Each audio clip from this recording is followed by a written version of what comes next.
Hello there, I'm Scotty. You know now, welcome back to Juniversal month. And today we're taking a trip to 1987 to talk about Born in East LA, man, I was born in East LA. Yes, a movie from 1987 based on a song from 1985, written and directed by Cheech Marine in his first directorial debut, which also stars Paul Rodriguez, Daniel Stern, Kamala Lopez, John Michael Vincent. The hell is he playing? Lupe Oliveros and Jason Scott Lee. And this is Jason Scott Lee's first movie. I recognize him. I'm like, that's Jason Scott Lee. That's Mowgli.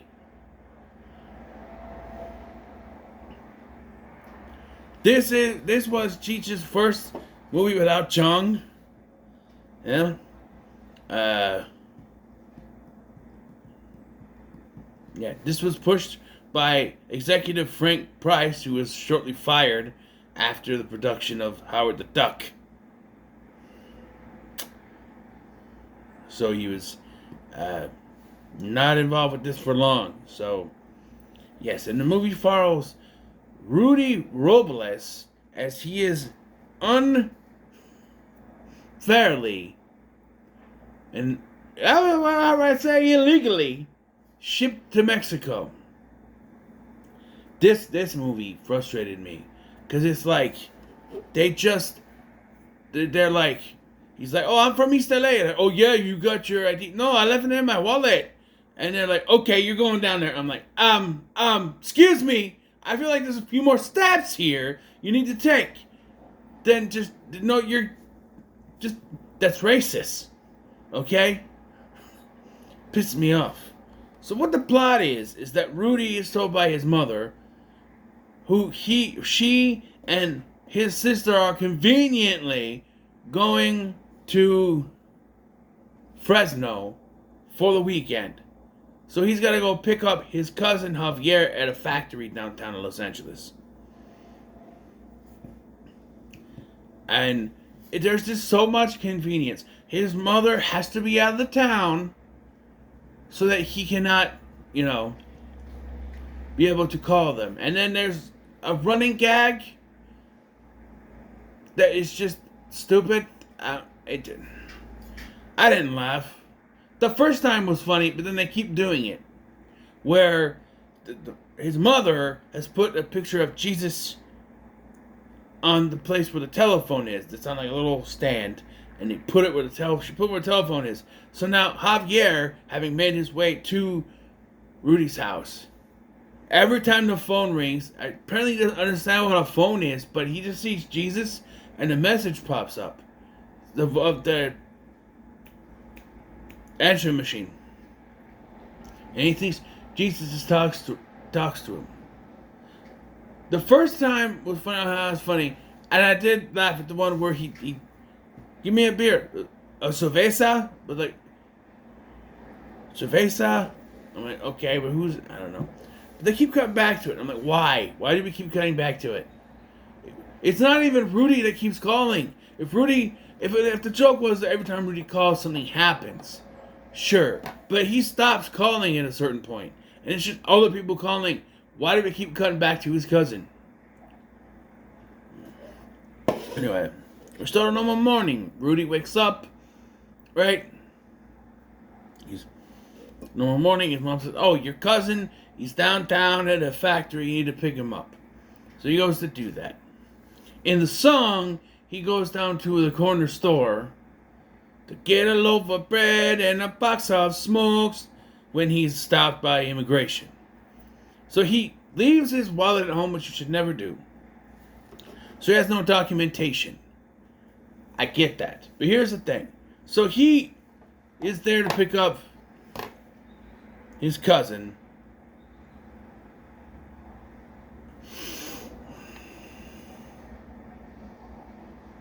Javier.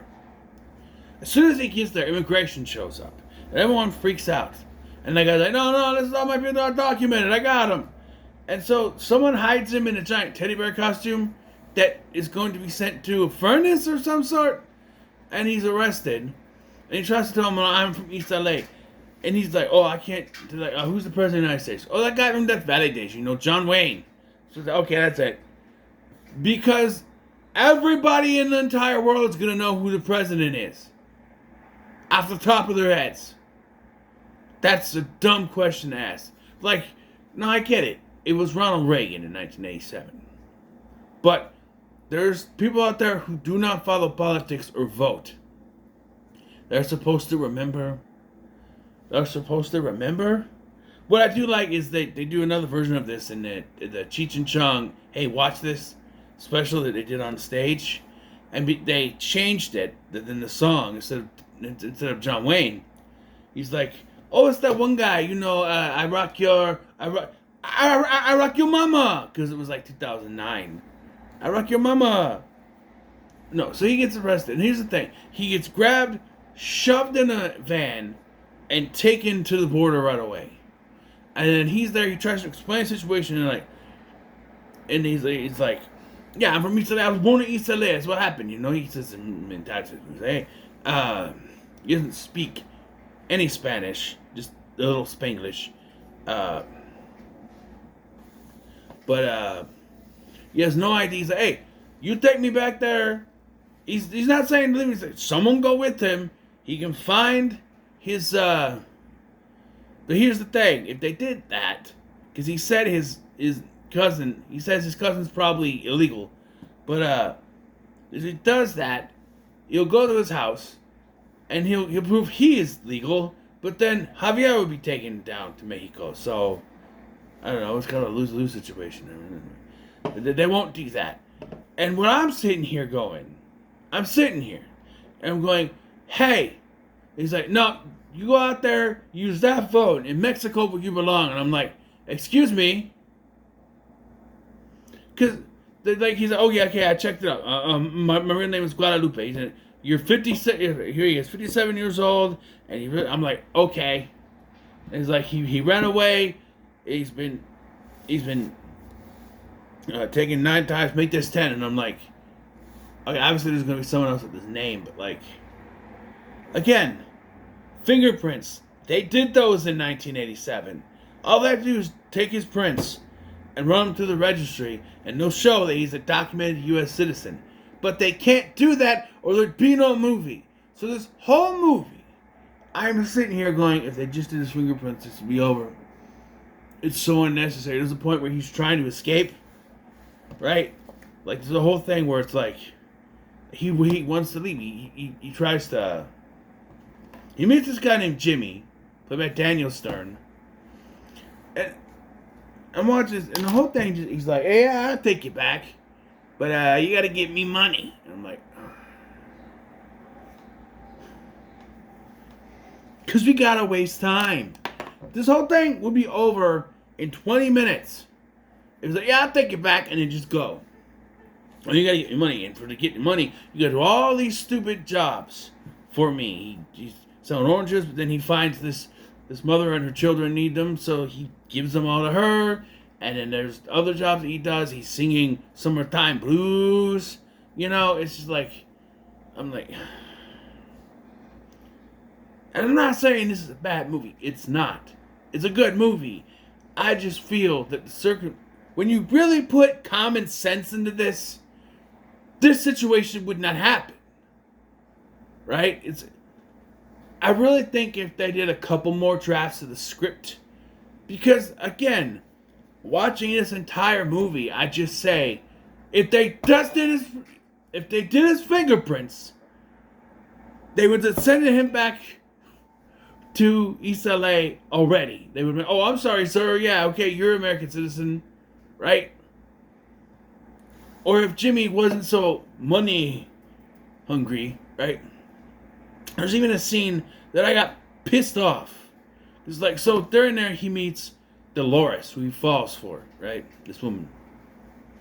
So, and they kind of have a little courting thing going on throughout the film. And then she's like, oh, I kind of want to take you out, because this is my last night here, And she's like, how about you come to my house and I'll cook dinner for you? And she gives him an address and everything. So, okay. And he's on his way there to catch the bus. And these thugs said, "Hey, you're not gonna take from us," they say, and they beat the shit out of him. And he's able to run away because the lady and her kids throw the oranges at him. And so he's able to run off the wrong way to hide. But then they run after him and go the other way, and he's able to get it and go, and then he's late. And I'm like, why did we need that scene? Why was that there? Now again, this was Cheech's first movie. I don't know how many movies he directed. But like, again, a couple more drafts of the script. That scene is unnecessary as hell. Why? Because he's late. And all it does is amount to him falling asleep on her. She goes in there to start, oh yeah, she's talking to him like, yeah, he's asleep. He's asleep. He's asleep. I haven't seen this in years. But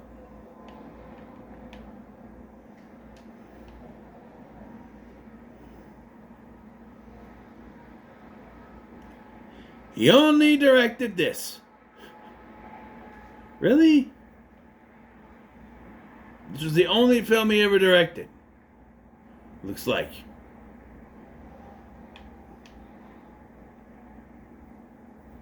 Really? Well. And then like, so there's this scene earlier where Jimmy's trying to tell me, you can take a run at it. You gotta make sure they're distracted. You can go for it. He just runs for it, and he goes and he tells the other Mexicans to knock over the immigration guy, thinking there's a border patrol, and that's the only guy. And he thinks he's got it. He's tackled by someone else. And there's a running guy where he keeps getting thrown in jail and has to work for this dude. I don't know. He does a tattoo. I don't know. A lot of this is just because I'm sitting there going, why is this taking so long for him to? Like, we got. He's an American citizen, right? Like, even without ID, the fact that he doesn't understand Spanish, he only speaks perfect English. They're like, I don't know how you learn how to speak perfect English. The people at the immigration have to be stupid, or assholes, or the plot doesn't work. They can't do his fingerprints, or the plot doesn't work. His cousin can't speak any English or have any common sense for that matter, or the plot wouldn't work. His sister and mom have to be out of town, or the plot wouldn't work. There are so many things that have to happen in this movie for him to be stuck in Mexico. Jimmy has to be money hungry, or the plot wouldn't work. If Jimmy was just a nice guy who can get him across the border, no questions asked, this movie would be over in 20 minutes. But he has to be money hungry and want all that money so that Rudy can work for him throughout the film, making money for him. And by the end of it, it costs, $500 to send him back? But he paid him, and then he lets this woman take his place, and then what didn't work the first time now works this time, bringing a bunch of Mexicans with him to rush the border on the hill. And so he and Dolores and the people I forgot to mention, Jimmy gives him a job. Hey, I need you to teach these people to speak English. You can do that. He goes, we'll split it. It's like $10, not $10. It's whatever. It's like, I'll take 40%. You take 60%. He's like, I can just do it for it and take the whole money. He's like, no. Until you do that, how about 50-50? I better stop before it gets worse. I did laugh at that. And so he goes to teach them. He's like, oh, by the way, they're not Mexican. They're like Chinese and Indian, which I think he's supposed to be Native American. One of them, Jason Scott Lee, I think he's Japanese. I don't know. But, so now he has to teach them English. But, the problem is, he doesn't speak Spanish. They don't speak English or Spanish. so he's teaching them to sound like Mexicans, American man. Hey, orale ese, what's up, vato? Those kind of, yeah. You go to East LA, you gotta talk like this, and it works. It does work. They get up there, and there's like a cop or something. Who's like, what's up, vato? He's like, hey. Okay, so it works. But yeah, they get there, everyone's happy, and they just drive off. That's the end of the movie. That is literally the end of the movie. The song starts playing. Born in East LA, man, I was born in East LA. Alright, from East LA, huh? Yeah, that's. He only knows. He's only fluent in German because he served in West Germany, United States Army.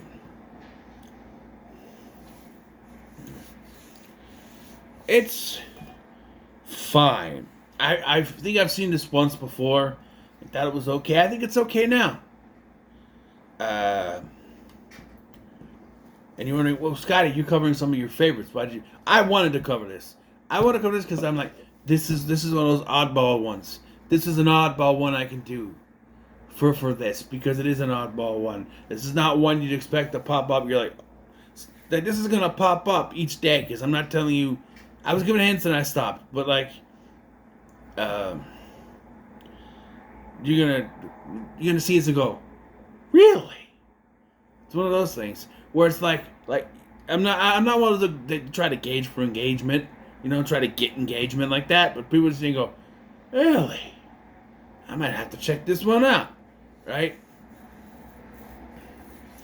I remember him in the last one that I did, the word science one. I don't know where I just went, oh yeah, and I said the girl we would get that.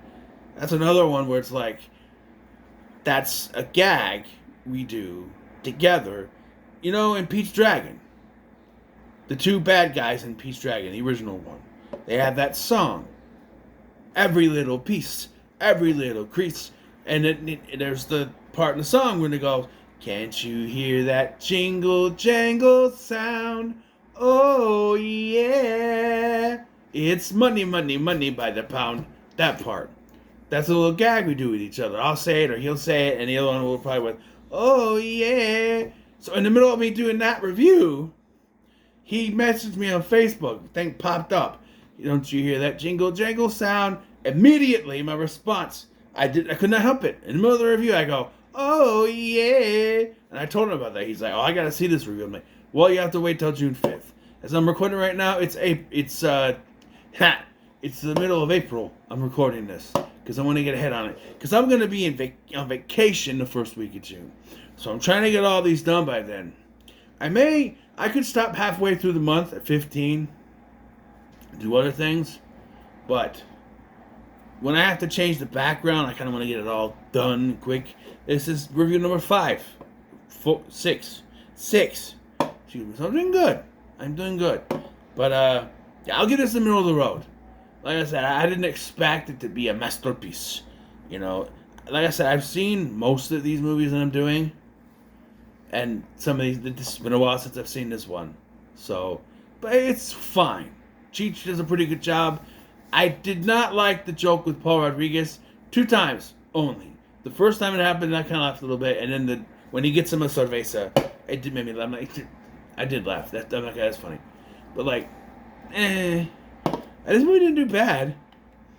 It doesn't say a budget, but it got 17 million. Where's the release? Second highest grossing release in its opening week. Doesn't say what the budget is, though. Richard Pryor praised this movie. It's not a bad movie. It's an enjoyable movie. It's just when you're looking at it from a standpoint of reviewing this, and you have what's called common sense, you look at this and you go, it would not happen this way. They would have to take fingerprints so he can prove that, hey, take my fingerprints, man, run it through the system. They had it back then. They had it in '87. I know they did.